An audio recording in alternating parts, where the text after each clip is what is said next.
నమస్తే, welcome to special focus. Sabarimala అనగానే మాల ధరించిన భక్తులు గుర్తుకొస్తారు. భక్తి శ్రద్ధలతో వారు చేసే పూజలు మనసులో మొదలవుతాయి. ఇక స్వామి అయ్యప్పను గుర్తు చేసుకోగానే మరెన్నో మహత్యాలు గుర్తుకొస్తాయి. నిజానికి కేరళలోని శబరిమల ఆలయ చరిత్ర అంతా కూడా ఎన్నో మిస్టరీలతోనే ముడిపడి ఉంది. అవేంటో ఇప్పుడు చూద్దాం.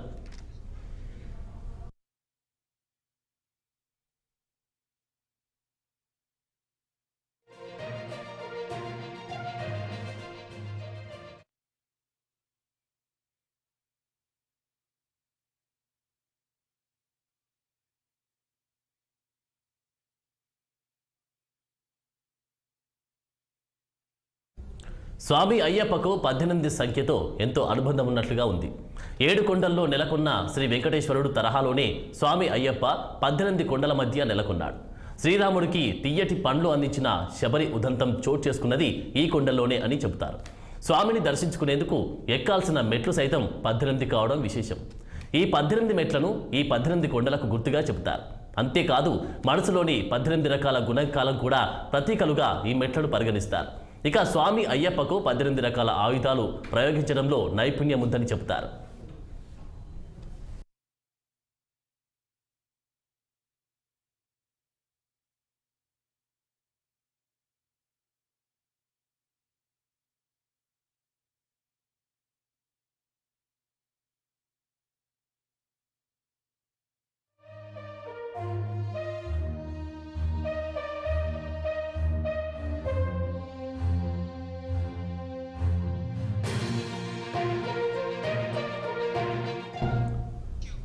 దేశంలో ఎన్నో ప్రాంతాల్లో ఆలయాలకు సమీపంలో మసీదులు, దర్గాలు ఉన్నాయి. అదేవిధంగా శబరిమలలో కూడా ఆలయానికి చేరువలోనే వావర్ పేరిట ఓ మసీదు ఉంది. గతంలో అయ్యప్ప భక్తులంతా కూడా ఈ మసీదును తప్పనిసరిగా సందర్శించేవారు. అయ్యప్ప భక్తులు ఈ మసీదును సందర్శనంపై భిన్న కథనాలు వినిపిస్తున్నాయి. ఆలయాలకు వచ్చే హిందువులను ముస్లింలుగా మార్చేందుకు లేదా హిందువులుగా భక్తుల నుంచి రుసుములను వసూలు చేసేందుకు ఇలా ఆలయాల సమీపంలో మసీదు, దర్గాలను నిర్మించినట్టుగా కూడా చెబుతారు. ఈ వాదన ఇటీవలి కాలంలో బాగా ప్రాచుర్యంలోకి వచ్చింది. దాంతో వావర్ మసీదుకు గత కొన్నేళ్లుగా హిందూ భక్తుల సంఖ్య బాగా తగ్గిపోయినట్లుగా చెబుతున్నారు. అదే సమయంలో హిందూ భక్తులు మసీదును సందర్శించడం మత సామరస్యానికి ప్రతీక అని చెప్పే వారు కూడా ఉన్నారు.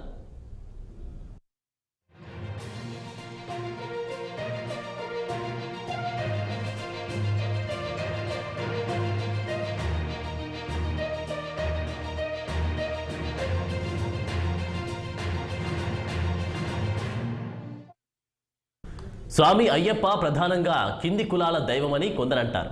తమిళనాడులోని గుర్రాలతో వ్యవహరించే కొందరు అయ్యనార్ దైవాన్ని పూజిస్తుంటారు. అయ్యనార్ను గ్రామదేవతగా కూడా చెబుతూ ఉంటారు. ఈ ఇద్దరు దేవుల మధ్య పోలికలున్నాయని కూడా అంటారు. ఇక అయ్యప్ప స్వామి మాలధరణ ఆచరణలను గమనిస్తే అవి బౌద్ధ మత బోధనలకు దగ్గరగా ఉన్నాయని అనేవారు కూడా ఉన్నారు. 2 నెలల పాటు అహింస పాటించడం, శాకాహారం భుజించడం, స్త్రీలకు దూరంగా ఉండడాన్ని వారు ఈ సందర్భంగా ప్రస్తావిస్తారు. అయ్యప్ప స్వామిని బౌద్ధ పురాణాల్లోని నీలకాంత అవలోకితేశ్వరుడిగా చెప్పేవారు కూడా ఉన్నారు.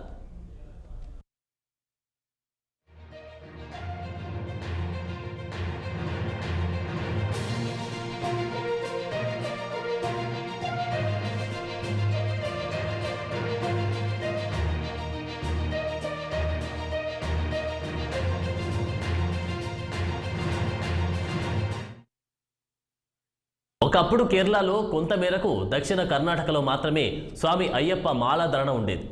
ఇక 100 ఏళ్ల కారణంగా మాలాధరణ దేశవ్యాప్తమైపోయింది. అయ్యప్ప స్వామి గురించి పురాణ ఇతిహాసాల్లో పెద్దగా ప్రస్తావన లేకపోయినా స్వామి అయ్యప్ప పుట్టుకకు కారణంగా చెప్పే మోహిని అవతారం ప్రస్తావన పురాణాల్లో ఉంది. కేరళలో ప్రముఖ దేవాలయాన్ని సముద్ర తీరాల్లో లేదా మైదాన ప్రాంతంలోనే ఉన్నాయి. శబరిమల లాంటి కొన్ని ఆలయాలు మాత్రమే కొండలపై నెలకొన్నాయి. అయ్యప్ప స్వామితో హిందూ, ముస్లిం, క్రైస్తవ, బౌద్ధ మతాలకు అనుబంధం ఉండడం కూడా ఓ విశేషంగా చెప్పవచ్చు.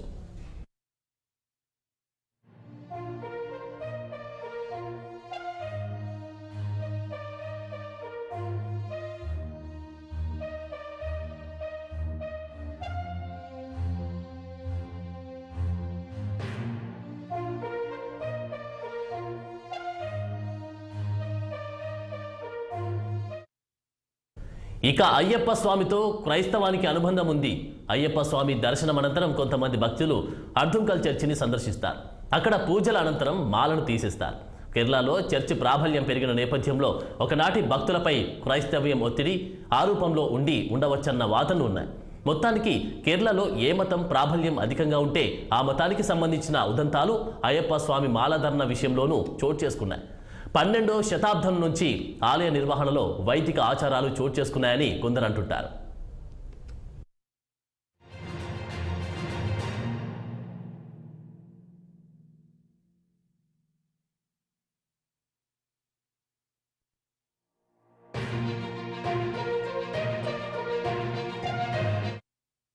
మొత్తం మీద దేశంలో ఎన్నో దేవుళ్ళ విషయంలో కనిపించే మిస్టరీ అంశాలు శబరిమల విషయంలోనూ కనిపిస్తూ ఉంటాయి. స్వామి అయ్యప్ప దర్శనం కోసం అన్ని మతాల వారు వస్తూ ఉంటారు. కుల మత భేదం లేకుండా ప్రజలందరినీ ఏకం చేసే దైవంగా అయ్యప్ప స్వామి కనిపిస్తారు.